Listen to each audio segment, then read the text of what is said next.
Hello students. तो this is our chapter number 4, globalisation and the Indian economy, है ना। तो इस चैप्टर में मैं बहुत अच्छी चीज़ें बताऊंगा भैया, ये तुम्हारी लाइफ के ऊपर जुड़ा हुआ है। इतनी सारी कंपनीज है आज के टाइम पर, हाँ। ग्लोबलाइजेशन नाम से समझ में आ रहा हो, ग्लोबल, पूरा वर्ल्ड। तो आज तुम लोगों के पास कितनी चॉइसेस है मार्केट में, पहले इसका डिस्क्रिप्शन देख लो भैया कि क्या क्या है इस चैप्टर में। आज के वर्ल्ड में आपके पास कितनी चॉइसेस हैं यार।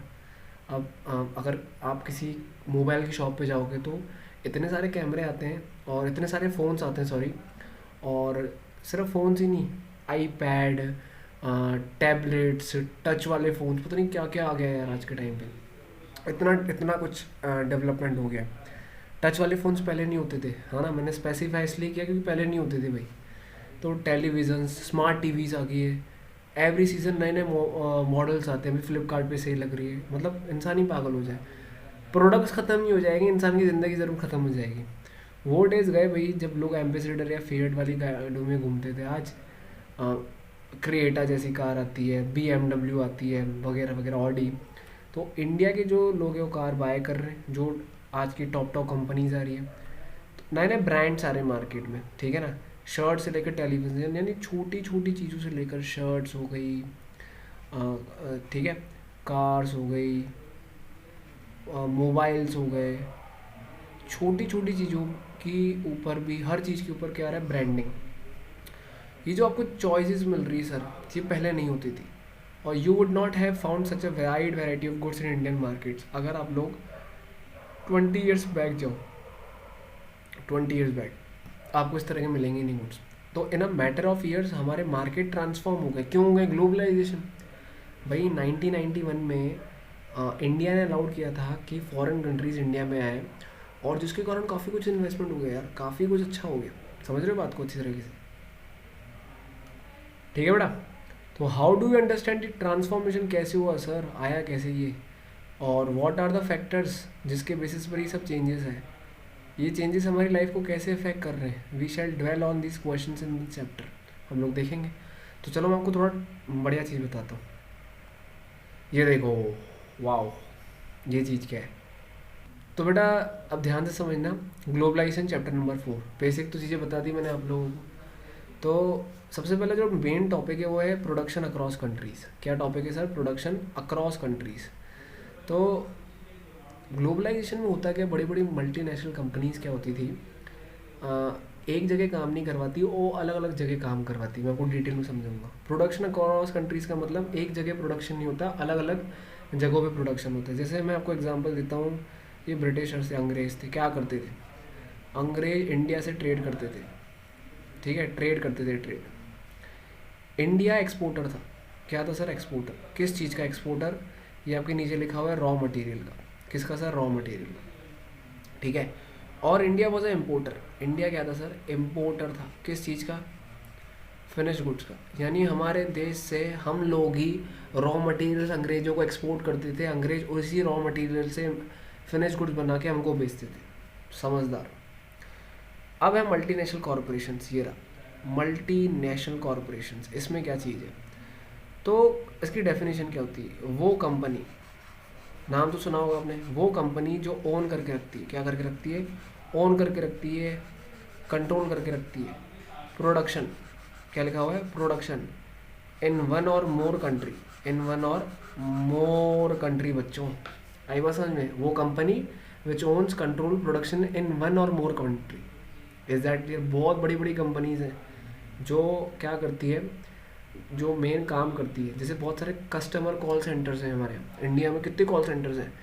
तो वो क्या करते हैं सर, कॉल सेंटर्स हमारे इंडिया में लेकर आते हैं।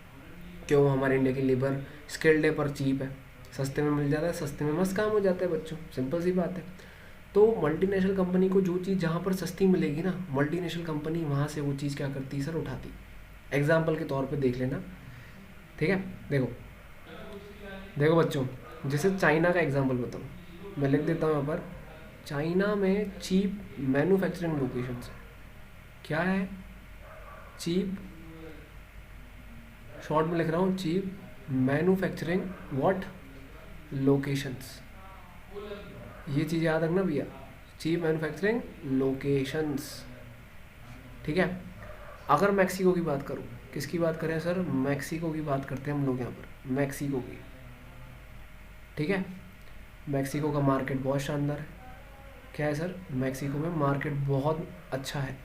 तो मैक्सिको किस चीज़ की फैसिलिटी प्रोवाइड करता है? मार्केट। अब हमारा भारत महान, इंडिया की बात करें हम लोग, किसकी बात करें सर? इंडिया की। इंडिया में मैंने आपको अभी थोड़ी देर पहले बताया सर, इंडिया में क्या है? Cheap labour.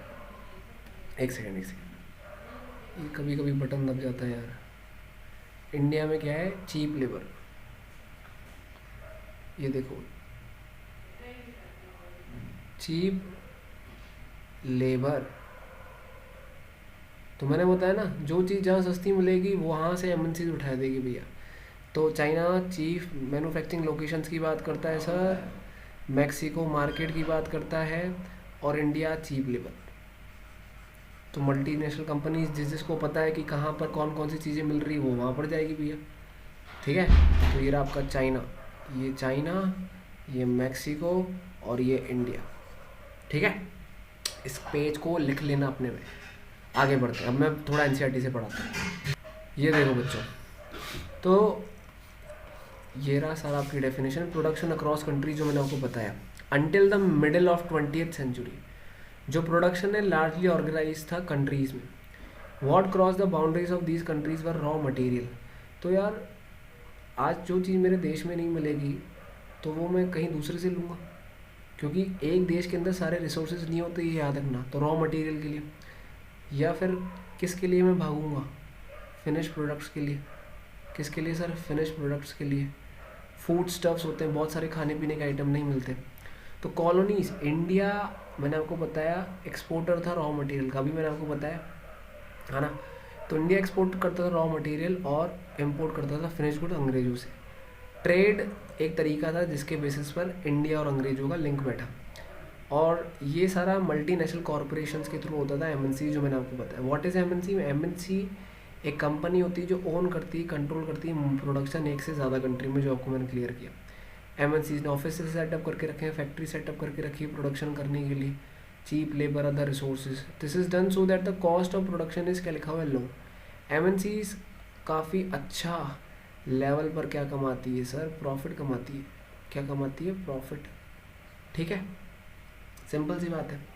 आगे अब देखो, इस एग्जाम्पल में आप देखना कि एमएनसी सिर्फ अपने प्रोडक्ट सेल नहीं करती। ये एमएनसी का काम सिर्फ ये नहीं होता कि अपने प्रोडक्ट को, फिनिश गुड को क्या करना, सेल करना, है ना। मोर इम्पॉर्टेंट क्या है कि जो भी गुड्स होते हैं, एमएनसी का मेन एम क्या है कि जो भी गुड्स होते हैं उनको क्या करना, ग्लोबल लेवल पर, ग्लोबल लेवल पर क्या करना, प्रोड्यूस करना। क्या करना? प्रोड्यूस करना। ठीक है, तो एज अ रिजल्ट जो प्रोडक्शन होता है वो अलग अलग तरीके से होता है। प्रोडक्शन प्रोसेस को डिवाइड किया जाता है छोटे छोटे पार्ट्स में। The production process has been divided into small parts. For example China में मैंने आपको बताया एडवांटेज होता है सर चीप मैन्युफैक्चरिंग लोकेशन का। मैक्सिको और ईस्टर्न यूरोप यूज़फुल होते हैं, ईस्टर्न यूरोप मार्केट अच्छे होते हैं। इंडिया में भाई स्किल्ड इंजीनियर्स होते हैं और चीप लेबर। मैं फिर बोल रहा हूँ, सस्ती लेबर, चीप लेबर, चीप गंदी नहीं, सस्ती labour. It also is educated English speaking. हमारे यहाँ कस्टमर कॉल सेंटर्स कितने हैं भाई? नोएडा जाओ तो कॉल सेंटर्स ही हैं, समझ में आ रही बात। तो ये भी प्रोवाइड करते हैं। तो इसका मतलब ये सबसे बड़ा ये फ़ायदा है सर। देखो मैं तुमको एक बात बताऊँ, सबसे बड़ा मैं फ़ायदा यहाँ लिख देता हूँ कि इंडिया में ये एमएनसीज़ को 50 से 60%, ठीक है, कॉस्ट सेविंग्स होती है, बचत हो जाती है।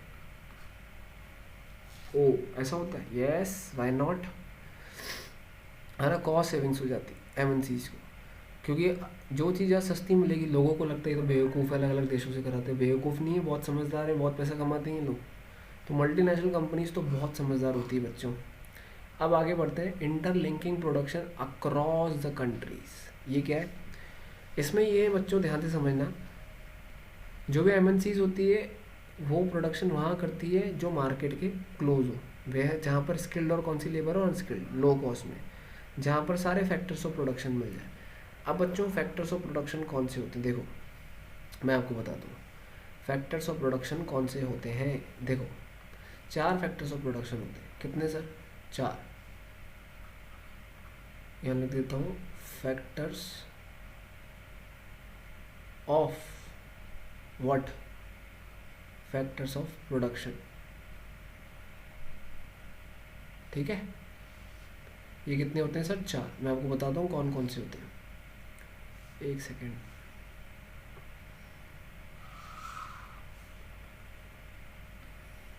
तो पहला जो फैक्टर ऑफ प्रोडक्शन है बच्चों, वो होता है लैंड, यानी ज़मीन। इसके बिना काम नहीं हो सकता, लैंड के बिना काम नहीं हो सकता। ये 9 क्लास में पढ़ा हुआ है तुम लोगों ने। दूसरा होता है लेबर। क्या होता है सर? लेबर। समझ में आ रही बात? जो तीसरा फैक्टर ऑफ प्रोडक्शन होता है वो होता है कैपिटल। क्या होता है सर? कैपिटल। ये 2 तरह की होती है, 2 तरह की। एक होती है फिजिकल कैपिटल। ये लास्ट ईयर पढ़ा है, कुछ याद आ रहा है? यस, हमने लास्ट ईयर पढ़ा था, 9 क्लास में पढ़ा था।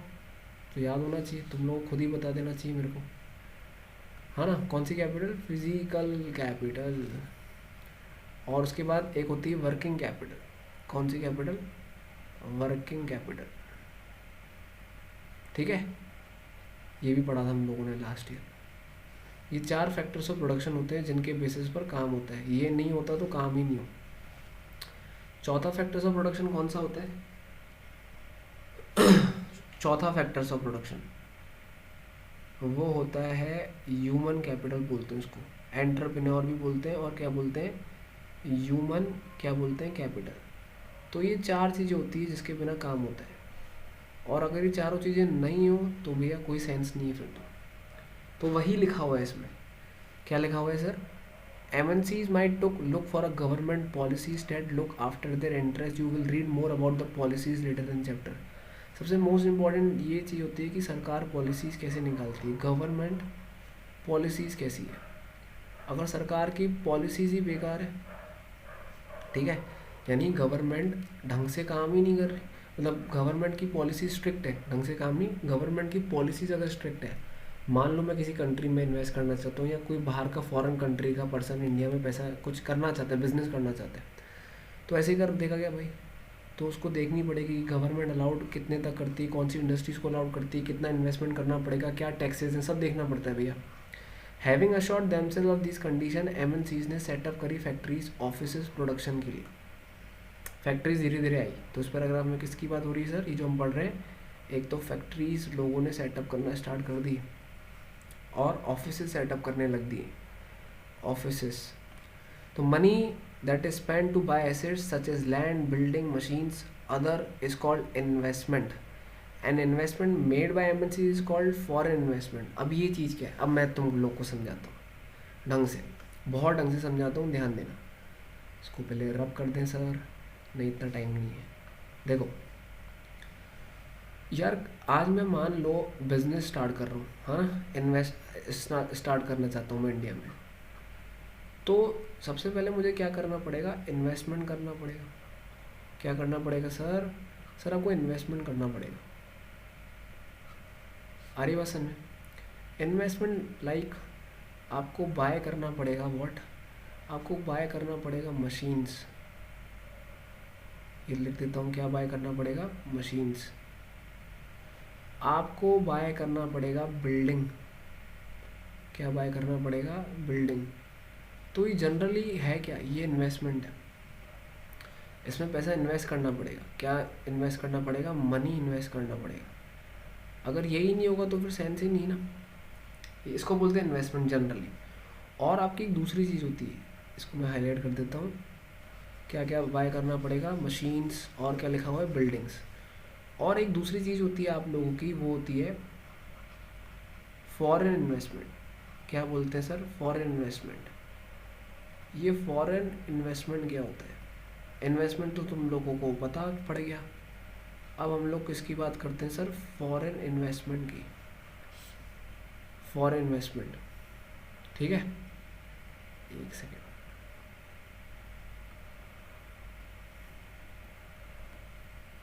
फॉरेन इन्वेस्टमेंट,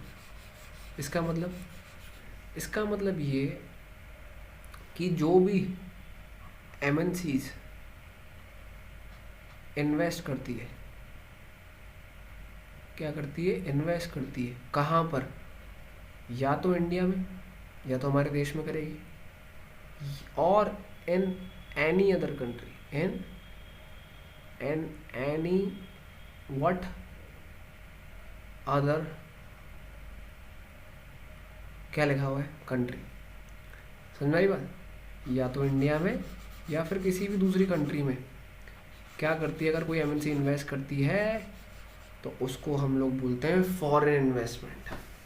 तो ये दोनों चीज़ें लिखी हुई हैं इसमें, क्या क्या, कि investment made by MNC is known as foreign investment, any investment is made with a hope और अर्निंग प्रॉफिट। और भाई एक चीज़, ये जो भी ये दोनों चीज़ें करी जा रही है ना, ये दोनों चीज़ें किस, क्या मतलब, ये दोनों जो इन्वेस्टमेंट किए जा रहे हैं, ये जो दोनों चीज़ें जो भी करी जा रही है, इसका मेन पर्पस क्या है, प्रॉफिट, दैट्स इट। अगर प्रॉफिट ही नहीं है तो भैया कोई सेंस ही नहीं है। तुम लोग भी तो प्रॉफिट के लिए काम करोगे, आगे नहीं करोगे। तो किसके लिए किया जा रहा है सर, ये सब प्रॉफिट के लिए किया जा रहा है। आई बात समझ में, सिंपल सी बात है। अब आगे पढ़ लेते हैं थोड़ा सा। तो at the times MNC set up production jointly with some of the local companies. The benefit of the local company of such joint production is two fold. First, दो फायदे मिलते हैं कि एक तो एमएनसी मनी प्रोवाइड करती है, दूसरा for money for investment like buying new machines, और सेकेंड एमएनसीज लेटेस्ट टेक्नोलॉजी आती है। सर ये दो चीज़ें के, एमएनसी से लोकल कंपनीज को दो फायदे मिलते हैं, एक होता है पैसे का, मनी का, और लिख देना दूसरा सेकंड जो फ़ायदा मिलता है। ये मैं क्या समझा रहा हूँ कि एमएनसी जो इस कंपनी में, जिस कंट्री में इन्वेस्टमेंट करती है, लोकल कंपनी को दो फायदे मिलते हैं, एक तो पैसे का और दूसरा लेटेस्ट टेक्नोलॉजी। ठीक है, तो आज यहाँ तक पढ़ते हैं, सफिशेंट है। फिर नेक्स्ट वीडियो में हम लोग और रिवाइज करेंगे। तो कोई डाउट हो तो बता देना भैया, है ना। चलो बाय।